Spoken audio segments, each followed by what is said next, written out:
कराची के अंदर जो आग लगी है उसका अब इस हद तक उसकी बाज़गश्त पार्लियामेंट में सुनाई दे रही है कि लग ऐसे रहा है कि आइंदा आने वाली तरमीम जो है उसमें नए सूबों की बात भी की जाएगी, सीरियस तरीके से हो सकती है। उसमें लोकल बॉडीज़ को मज़ीद पावरफुल करने की बात भी की जाएगी और उसके अंदर NFC वार्ड जो है वो भी रिविज़िट हो सकता है। हम आपको कराची दोबारा लेके जाएंगे, वहाँ पर लोग क्या कह रहे हैं कराची के वो आपको डायरेक्ट सुनवाएंगे लाइव।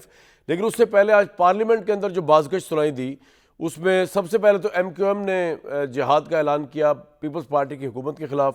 उसका जवाब दिया मिस्टर कादर पटेल ने और इस सारे मामले के ऊपर वज़ीर दिफा साहब भी खुलकर गरज बरस के बोले ये कराची में लगने वाली आग जो पाकिस्तान की पार्लियामेंट में गई है वो लग ये रहा है कि उसकी बाज़गश्त जो है वो जो आइंदा आने वाली तरमीम में होगी उसका आगाज़ हम करते हैं। आज फारूक सत्तार साहब, कादिर पटेल साहब, ख्वाजा आसिफ ने क्या कहा पार्लियामेंट में।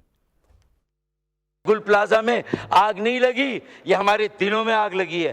कराची के हर शहरी के दिल में आग लगी है। इतनी आबादी हो गई है कि नए सूबे और नए इंतजामी यूनिट्स बनाए।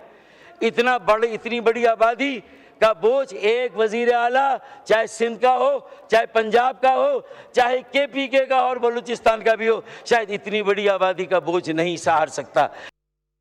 गलती आपकी है, बिल्डिंग आपने बनाई, आपने क्यों ये कवानीन पास नहीं कराए? अब हमारे पास कराची आया है, जादू की छड़ी हमारे पास भी नहीं। वो मैं सिस्टम को ब्लेम दे रहा हूं। अगर हम लोग ट्रू सेंस में हम सियासतदान ये चाहते हैं कि एम्पावर करें पाकिस्तान की आवाम को, तो यहाँ पे लोकल गवर्नमेंट सिस्टम लाना पड़ेगा। अदरवाइज ये जो 18वीं तरमीम जो है वो एक ढकोसला साबित हुआ है। सारे इख्तियारात जो है मुर्तकज़ हो गए हैं जाके सूबाई दारुल हुकूमतों में। अगर कहीं लोकल गवर्नमेंट है तो उसके पास इख्तियारात नहीं है। कराची में जो वाक़यात हो रहे हैं वो इस बात के मुतकाजी हैं कि वहाँ पे भी, लाहौर में भी, पेशावर में भी, कोयटा में भी एक इफेक्टिव सिस्टम इवॉल्व होना चाहिए कि इन दारुल हुकूमतों से पावर जो है वो डिस्ट्रिक्ट लेवल पे, तहसील लेवल पे, मोहल्ले की लेवल पे और वार्ड्स की लेवल के ऊपर पावर ट्रांसफर हो। जब तक आप पाकिस्तान की 25 करोड़ आवाम को एम्पावर नहीं करेंगे तब तक ये हाउस जो है ये मीनिंगलेस होगा।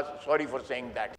ये सियासतदान फरमा रहे हैं, इन पे तो आएंगे बाद में। पहले कराची आपको लेके जाऊंगा। कराची की सिचुएशन क्या है इस वक्त? हम उस प्लाजा के बाहर, सालिक शाह हमारे रिपोर्टर मौजूद हैं, उन्होंने कल भी रिपोर्ट किया था। सालिक, पहले तो ये बताइए कि आज, इससे पहले कि मैं चाहूँगा कि आप आवाम से हमारी बात करवाएं, पहले आप मुझे बताइए कि पोजीशन क्या है।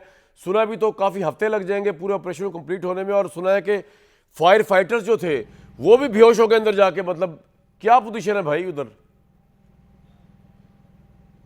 जी बिल्कुल, सिचुएशन तो बहुत डिज़ास्टर्स है। यहाँ के जो शहरी हैं वो परेशान हैं, जिनके प्यारे यहाँ पर दबे हुए हैं, लापता हैं, वो गुज़िश्ता 3 रोज़ से यहाँ पर दर बदर की ठोकरें खा रहे हैं। कभी DC ऑफिस जा रहे हैं, कभी अस्पताल जा रहे हैं, कभी किसी कैंप पे जा रहे हैं, लेकिन उन्हें अपने प्यारों का पता नहीं मालूम पड़ रहा कि वो हैं किस तरह, कहाँ पर, किस हाल में हैं, ज़िंदा हैं, मुर्दा हैं, मर गए हैं, क्योंकि हुकूमती इंतज़ामिया मशीनी यहाँ पर बिल्कुल हमें गायब नज़र आ रही है। उस तरह का काम नहीं हो रहा जिसकी तवक्का की जा रही थी। अब से थोड़ी देर पहले हमारे चीफ फायर ऑफिसर से जब बात, उनका ये कहना है कि इस ऑपरेशन को मुकम्मल होने में 15 रोज़ भी लग सकते हैं। तो इस बात से आप अंदाज़ा लगा सकते हैं कि यहाँ पर जो लोग मुतासिरीन हैं उनकी तकलीफ़ किस हद तक बढ़ी हुई है। यहाँ पर मैं सब कुछ शहरी मौजूद हैं जिनके प्यारे इस बिल्डिंग में फंसे हुए हैं, लेकिन वो 3 रोज़ से यहाँ पर दर बदर की ठोकरें खा रहे हैं।